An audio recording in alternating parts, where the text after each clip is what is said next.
Kita akan membaca 2 Timotius pasal 3 ayat 14 sampai 17. Bagi Bapak Mama, Saudara yang sudah mendapatkan, mari kita membuka bersama-sama, membaca silih berganti. Mari kita kembali bangkit berdiri. 2 Timotius pasal 3 ayat 14 sampai 17. Tetapi hendaklah engkau tetap berpegang pada kebenaran yang telah engkau terima dan engkau yakini, dengan selalu mengingat orang yang telah mengajarkannya kepadamu.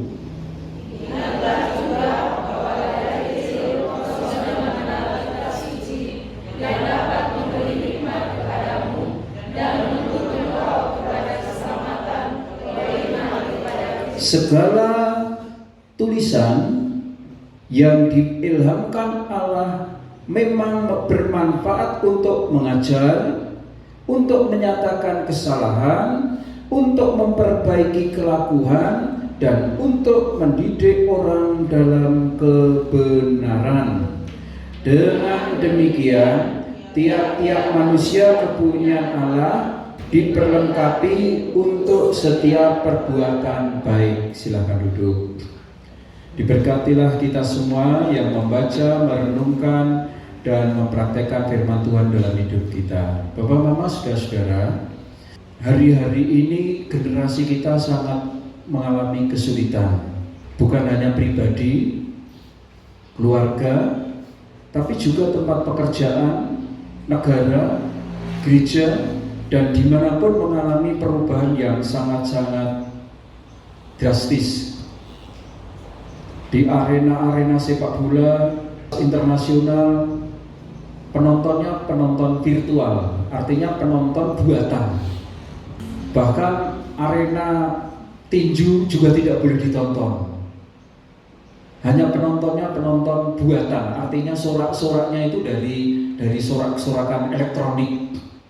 Ya janggal, tapi itulah perubahan. Sekarang sekolah harus diperkenalkan dengan sekolah online.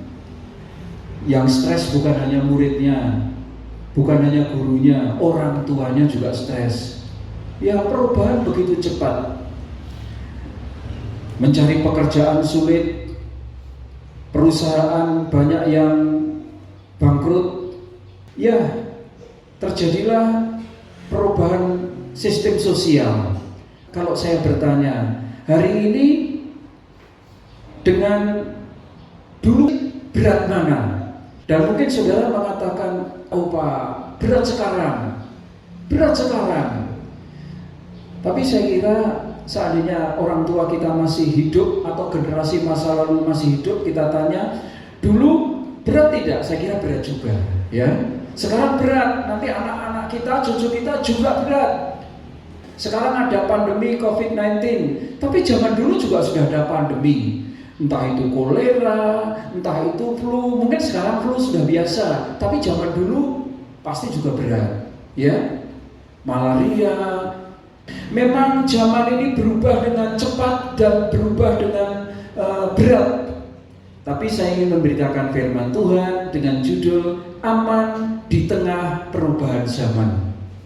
Saudara ingin tahu kira-kira apakah zaman dulu juga sudah berat? Mari kita lihat 2 Timotius pasal 3 ayat 1 sampai 7. Kita melihat ini ditulis oleh Rasul Paulus yang hidup pada abad pertama, 2000 tahun yang lalu. Ketahuilah bahwa pada hari terakhir akan datang masa yang sukar. Ternyata masa yang sukar itu bukan sekarang. Abad pertama juga sudah sukar.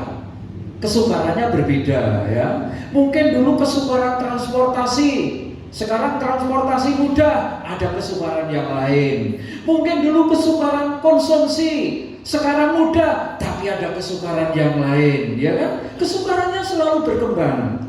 Iya. Ayat 2, manusia akan mencintai dirinya sendiri dan menjadi hamba uang. Tidak taunya egois dan cinta uang itu bukan zaman sekarang. Zaman dulu sudah ada. Bukan baru, hanya perubahan aturan zamannya baru. Makanya firman Tuhan aman di tengah perubahan zaman. Ya. Ya, ayat 2. Manusia akan mencintai dirinya sendiri. Zaman dulu sudah ada. Manusia akan mencintai dirinya sendiri, menjadi hamba uang. Zaman dulu, zaman sekarang mungkin orang diperbudak oleh uang. Dari pagi, siang, sore, malam cari uang. Zaman dulu, sebelum kita tahu, Alkitab mengatakan zaman dulu juga sudah ada hamba uang, budak uang. Kita bekerja untuk bukan diri kita, kita bekerja bukan untuk keluarga kita bekerja bukan untuk hari ini, tapi kita diperbudak oleh uang.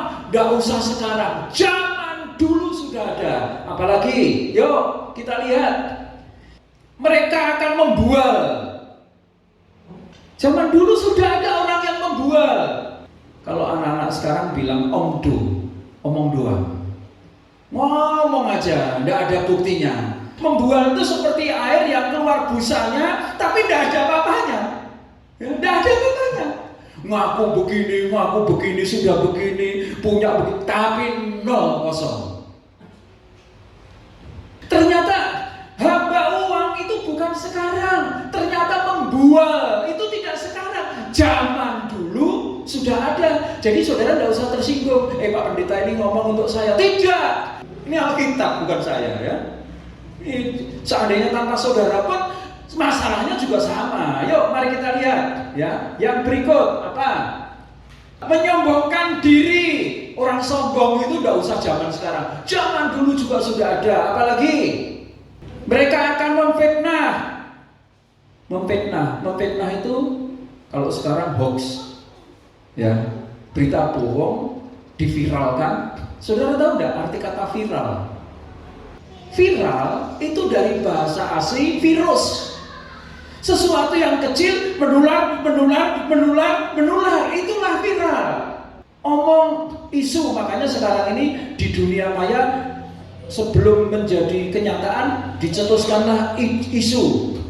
Ya, opini dari satu kata viral menjadi opini, pandangan publik seolah-olah begitu. Saudara pernah mendengarkan Gubernur DKI Pak Ahok, ya kan? Ada satu berita dipotong, diedit, diviralkan, demo besar-besaran, jatuh. Padahal orang yang lebih buruk kata-katanya, padahal orang yang mengkritisi, memfitnah lebih buruk terlalu banyak. Tapi lolos karena tidak diviralkan. Apalagi ayat kedua, mereka akan berontak terhadap orang tua.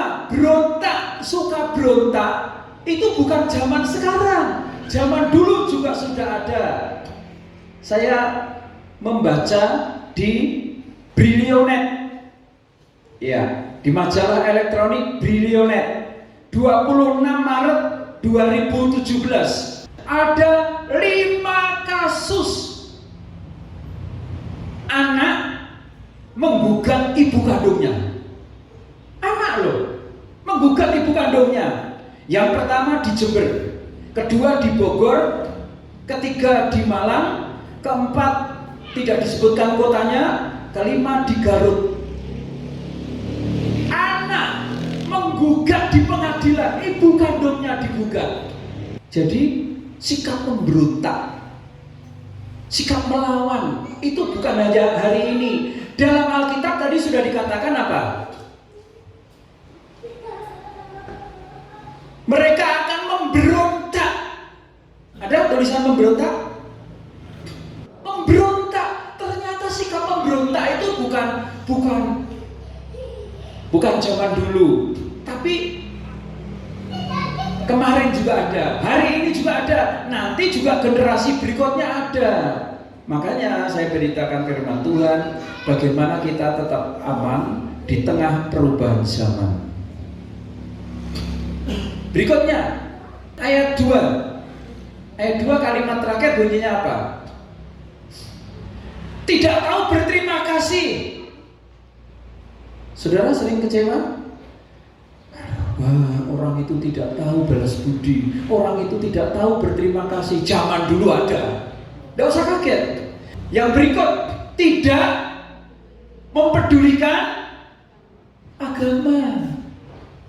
Buka di YouTube dengan media sosial.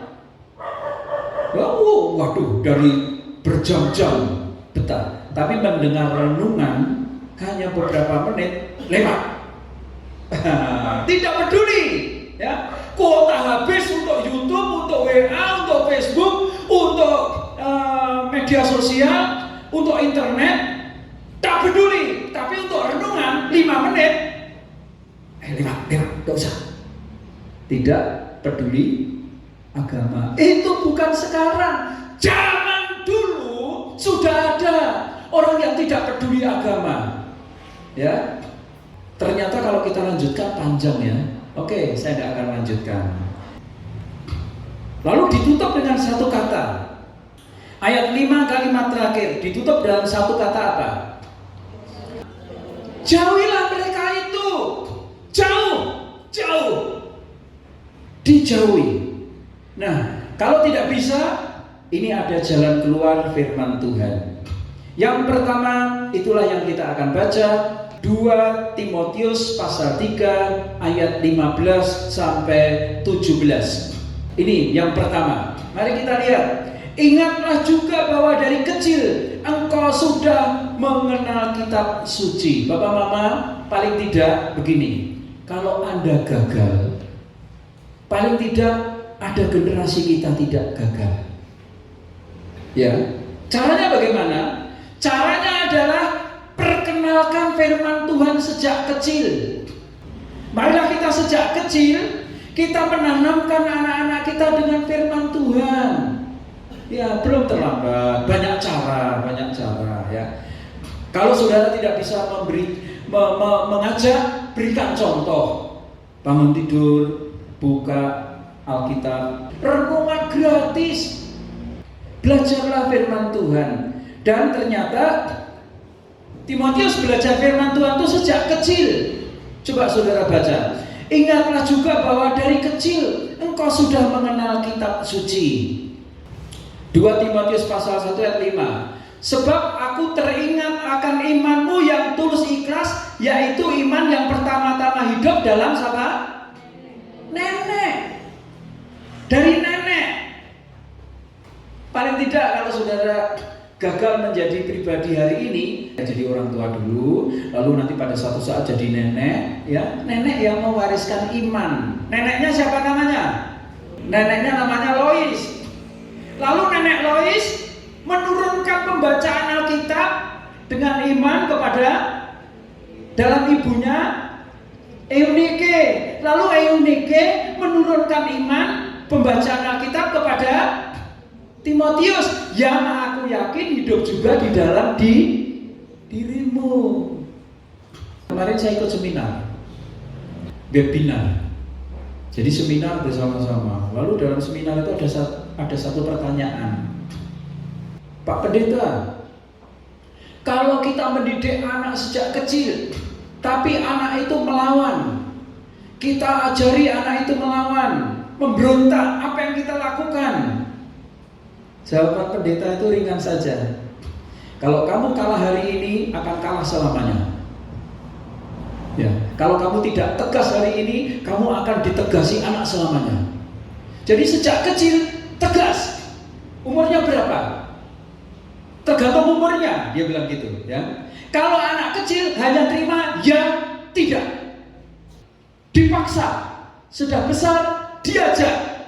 Agak besar dilibatkan. Sudah besar tanggung jawabmu sendiri-sendiri. Tapi artinya kita sudah memulai. Jangan kecil, terserahlah. Kamu ke gereja dan tidak terserah, baca Alkitab dan terserah. Sejak kecil sudah terserah, nanti besar sudah liar, tidak ada hukum-hukum. Tapi kecil itu kita tanamkan. Baca Alkitab, doa, gereja, sekolah minggu, persekutuan, kita tekankan harus.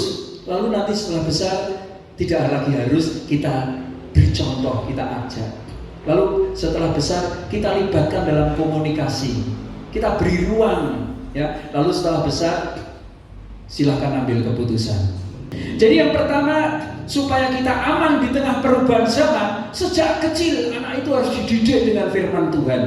Ya, yang pertama, aman di tengah perubahan zaman, yaitu sejak kecil kenalkan firman Tuhan. Yang kedua, 2 Timotius 3 ayat 14. Tetapi hendaklah engkau tetap berpegang pada kebenaran yang telah engkau terima, dan engkau yakini dengan selalu mengingat orang yang telah mengajarkannya kepadamu. Berpegang. Banyak orang yang sedih waktu kecil nurut, ya, lucu, imut-imut. Tapi begitu besar sudah mulai aneh-aneh, memberontak. Sudah mulai besar hilang. Jangankan disuruh ke gereja, ya.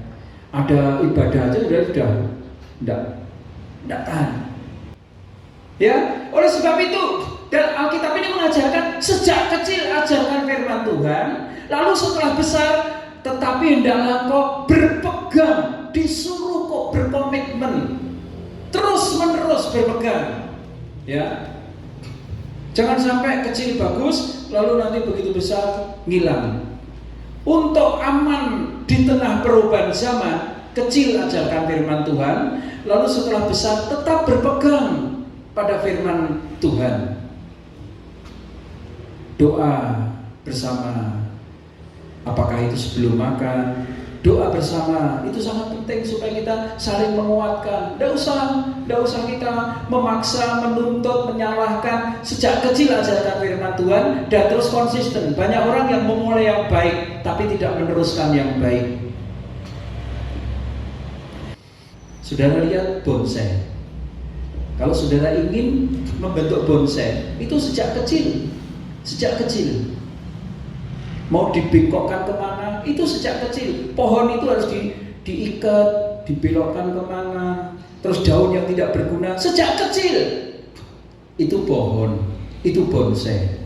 Lalu saya melihat di Afrika Utara. Di Afrika Utara itu ada seorang kakek membawa tongkat, dikelilingi harimau. Ya, kelilingi harimau. Lalu orang kagum, weh, kakek ini hebat, punya ilmu apa? Dengan tongkat kecil gitu. Tapi harimau itu nurut sama dia. Saudara tidak tahu, ya, karena sejak kecil harimau itu sudah diajari dengan tongkat tadi. Jadi begitu besar, tongkatnya tidak berubah, orangnya tambah tua, tapi harimaunya tetap nurut karena dididik sejak kecil. Sekali lagi minta maaf, saya tidak bermaksud membandingkan. Jadi sejak kecil kita didik. Banyak contoh, ya, banyak contoh. Bisa itu tumbuh-tumbuhan, bisa itu binatang. Saudara pernah mendengar kan Bapak Gereja Agustinus? Itu sejak kecil mamanya mengajak berdoa, tapi papanya orang Yunani, orang filsafat, jadi dia tidak percaya Tuhan. Papanya membebaskan, tapi sejak kecil diajak berdoa. Setelah besar tetap berdoa, tapi umur 17 tahun dia hancur hidupnya, 19 tahun hancur hidupnya, 23 tahun tambah hancur, tapi umur 30, 31 tiba-tiba ada satu anak kecil yang bicara. Ya, ambil baca, toleleke, lalu Agustinus bertobat. Ringkasnya, pendidikan sejak kecil diteruskan kepada berpegang teguh, ya, ada tulisan, hendaklah engkau berpegang pada kebenaran, pasti ada hasilnya. Bagaimana aman di tengah perubahan zaman? Yang pertama, sejak kecil kita kenalkan firman Tuhan. Yang kedua, mari kita terus-menerus berpegang pada firman Tuhan. Yang ketiga, pasal 3 ayat 16. 1, 2, 3. Segala tulisan yang diilhamkan Allah memang bermanfaat untuk apa? Dihitung. 1, mengajar. 2, untuk menyatakan kesalahan. 3, untuk memperbaiki kelakuan. 4, Untuk mendidik orang dalam. Ternyata Alkitab ini banyak untuknya, banyak manfaatnya, banyak gunanya. Gunanya untuk apa? Satu, mengajar. Yang tidak tahu jadi tahu. Untuk apa? Menyatakan kesalahan. Yang salah, yang nakal, yang jahat jadi tahu. Terus untuk memperbaiki kelakuan, lalu menuntut orang berbuat baik. Lalu yang keempat, mendidik orang dalam kebenaran, ngerti yang benar. Pembicara kemarin itu mengatakan begini, kasihan anak-anak kita sekarang. Game yang ada dalam aplikasi itu saling membunuh, pakai senjata, pakai pisau, pakai tembakan, dan itu dilihat berjam-jam, bukan 1 jam, bukan 2 jam, berjam-jam mata mereka melihat pisau yang berdarah, tembakan yang brutal, pembunuhan, mereka melihat. Terus otak mereka itu penuh, di sini itu penuh dengan kekerasan, kekejaman, ya. Lalu setelah itu udah tidur. Otak mereka tertanam itu tadi. Baca Alkitab, syukur-syukur renungan. Kalau enggak, lewat. Sekolah minggu, syukur-syukur datang. Kalau enggak, lewat. Bayangkan berjam-jam setiap hari makanan otaknya itu hanya kekerasan terus. Sehingga karena dia biasa keras, kasar, pembunuhan dan lain sebagainya, begitu dia besar, dia melihat kekerasan sudah biasa. Ya, mereka melihat perkelahian, pisau berdarah, tembak-tembakan sudah biasa. Ya, mereka tidak lagi merasa ini bertentangan dengan firman Tuhan karena di otaknya itu sudah terlalu biasa. Bapak Mama, mari dari mimbar ini, mari kita gunakan firman Tuhan itu untuk utuh. Untuk apa? Mengajar, menyatakan kesalahan, memperbaiki kelakuan, mendidik orang dalam kebenaran. Kebanyakan orang baca Alkitab itu, haleluya, saya diberkati, saya dikuatkan. Tapi begitu ditegur, orang tidak berminat, ya. Haleluya, janji Tuhan hebat, wah diberkati, senang sekali. Tapi begitu disuruh mengampuni, nah kadang-kadang kita memilih-milih ayat. Kalau saudara ingin aman di tengah perubahan zaman, terimalah firman Tuhan itu secara utuh, jangan pilih-pilih. Bulan ini kita renungan dari kitab Hakim. Bulan kemarin saya renungan dari kitab Imamat. Kitab Imamat itu peraturan terus. Tapi bagaimanapun juga untuk aman di tengah perubahan zaman, kita harus membaca firman Tuhan sejak kecil, berpegang teguh pada firman Tuhan terus menerus, dan mempelajari Alkitab itu secara utuh. Ada manfaat untuk mengajar, tapi juga ada manfaat untuk menyatakan kesalahan, ada memperbaiki kelakuan, mendidik orang dalam kebenaran. Artinya apa? Mari kita belajar Alkitab itu secara utuh, jangan pilih-pilih. Untuk aman di tengah perubahan zaman, sejak kecil kita harus belajar firman Tuhan. Besar berpegang pada firman Tuhan. Dan bukan hanya berpegang, kita belajar secara utuh, tidak boleh milih-milih, ya. Pulang dari tempat ini tidak terlambat. Setiap pagi buka Alkitab, doa, renungan. Kayaknya ajaran sepele, ajaran sederhana. Tapi ini firman Tuhan. Di dunia ini ada kuno. Di dunia ini ada modern. Di dunia ini ada yang update. Milenial, zaman milenial. Semua baru, cepat. Tapi saya mau kasih tahu, Alkitab itu tidak kuno. Alkitab itu tidak modern. Tidak kuno, tidak modern, tapi kekal. Artinya nenek moyang kita semua itu akan mengikuti firman Tuhan. Kalau pengen aman di tengah perubahan zaman, ya, didiklah sejak kecil firman Tuhan, berpegang pada firman Tuhan, dan memahami firman Tuhan secara utuh. Yang keempat, ayat 17. 1, 2, 3. Dengan demikian tiap-tiap manusia kepunyaan Allah diperlengkapi untuk setiap perbuatan baik. Bapak, Mama, Saudara, orang ngerti Alkitab sehebat apapun, kalau tanpa perbuatan baik, pohon dikenal karena buahnya. Ya, kalau kita mendapat buah yang baik, ya kita kenal pohonnya baik. Jadi Alkitab itu dipelajari sejak kecil, berpegang teguh, mengenal secara utuh, lalu dipraktekkan. Sekarang ini banyak anak muda yang kehilangan contoh. Kasihan. Demo di mana-mana. Lalu setelah itu para tokoh menjelekkan para tokoh. Lalu setelah itu menyebarkan fitnah.